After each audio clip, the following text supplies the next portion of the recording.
Amidst the colossal undertaking of constructing the Great Pyramid of Giza around 2550 BCE, life for the thousands of workers was a rhythm of relentless labor, communal living, and unwavering purpose.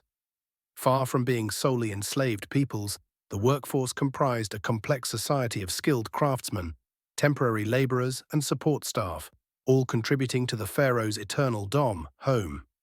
Consider a crew, perhaps one of the Friends of Menkaure gangs, tasked with transporting a massive limestone block quarried from the Tura Hills across the Nile. Their day would have begun in the pre-dawn cool in the purpose-built village near the pyramid site.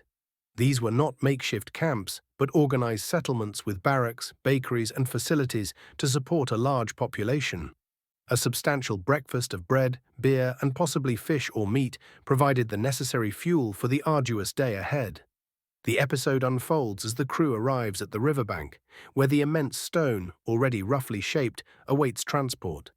It sits on a sturdy wooden sledge, a vital tool for moving such weight across the landscape. Overseers, likely distinguished by their attire and bearing, direct the operation.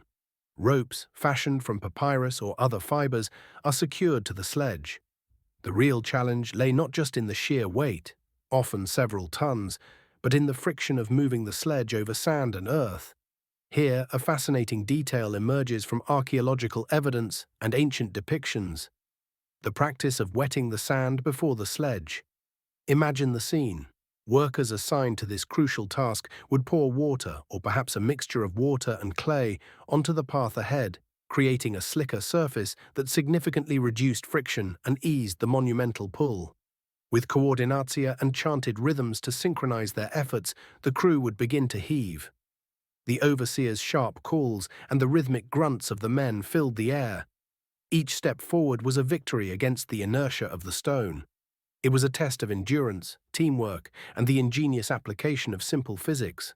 The journey across the causeway, a prepared pathway leading from the river to the pyramid site, would have been a slow, deliberate procession.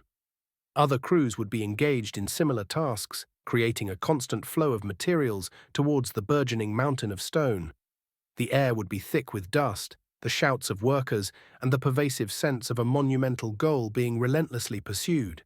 Upon reaching the pyramid itself, the challenge shifted from horizontal transport to vertical. While the exact methods are still debated, it's likely ramps, either straight or spiraling, were used.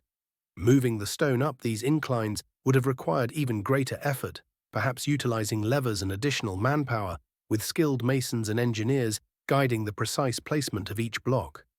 This single episode, the transport of one stone by one crew, encapsulates the remarkable organization, practical knowledge, and sheer human effort that defined the building of the pyramids.